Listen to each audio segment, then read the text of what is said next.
ओम नमः शिवाय। माताएं एवं बहनों, दोस्तों और साथियों, आपको भक्ति गाथा 1.7 में हार्दिक स्वागत है। तो दोस्तों, जैसा कि आप जानते हैं कि सावन का महीना बहुत ही महत्वपूर्ण और पावन होता है, जहां सभी जगह देवी देवताओं की पूजा होती है और सावन के महीना में सभी स्थानों पर लोग जाते हैं। जैसे कि जानते हैं कि सावन के महीनों में भगवान शिव की विशेष पूजा की जाती है। ऐसा करने से भगवान शिव प्रसन्न होते हैं और सभी की झोलियां भरते हैं। तो आइए आज हम भगवान शिव की प्रदोष व्रत की कथा को सुनते हैं। तो दोस्तों, अगर आप हमारे चैनल को सब्सक्राइब नहीं किए हैं तो हमारे चैनल को सब्सक्राइब कर लें, ताकि आपके पास हमारी वीडियो पहुंचते रहे। तो आइए सुनते हैं। एक गांव में अतिदिन ब्राह्मण निवास करता था। उसकी साध्वी स्त्री प्रदोष व्रत किया करती थी। उसे एक ही पुत्र रत्न था। एक समय की बात है, वह पुत्र गंगा स्नान करने के लिए गया। दुर्भाग्यवश मार्ग में चोरों ने उसे घेर लिया और वे कहने लगे कि हम तुम्हें मारेंगे नहीं, तुम अपने पिता के गुप्त धन के बारे में हमें बतला दो।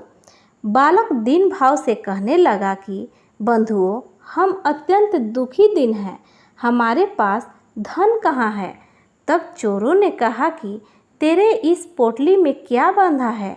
बालक ने निसंकोच कहा कि मेरी माँ ने मेरे लिए रोटियां दी हैं।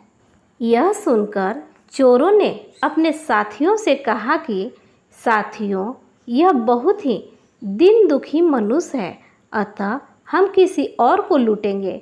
इतना कहकर चोरों ने उस बालक को जाने दिया। बालक वहां से चलते हुए एक नगर में पहुंचा। नगर के पास एक बरगद का पेड़ था। वह बालक उसी बरगद के वृक्ष की छाया में सो गया। उसी समय उस नगर के सिपाही चोरों को खोजते हुए उस बरगद के वृक्ष के पास पहुँचे और बालक को चोर समझकर बंदी बना राजा के पास ले गए। राजा ने उसे कारावास में बंद करने का आदेश दिया। ब्राह्मणी का लड़का जब घर नहीं लौटा, तब उसे अपने पुत्र की बड़ी चिंता हुई। अगले दिन प्रदोष व्रत था। ब्राह्मणी ने प्रदोष व्रत किया और भगवान शंकर से मन ही मन अपने पुत्र की कुशलता की प्रार्थना करने लगी। भगवान शंकर ने उस ब्राह्मणी की प्रार्थना स्वीकार कर ली। उसी रात भगवान शंकर ने उस राजा को स्वप्न में आदेश दिया कि वह बालक चोर नहीं है, उसे प्रातःकाल छोड़ दे, अन्यथा तुम्हारा सारा राज वैभव नष्ट हो जाएगा। राजा प्रातःकाल राजा ने शिव जी की आज्ञानुसार उस बालक को कारावास से मुक्त कर दिया।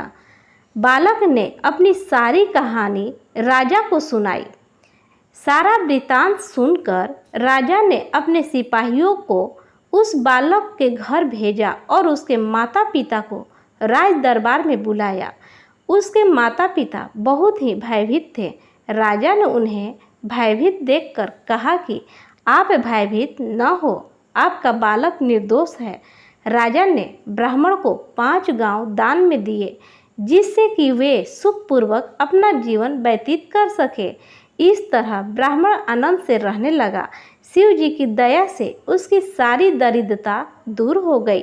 अतः जो भी मनुष्य रवि प्रदोष व्रत करता है, वह सुखपूर्वक और निरोगी होकर अपना पूर्ण जीवन व्यतीत करता है। तो प्रेम से बोलिए ओम नमः शिवाय। आइए आरती करते हैं।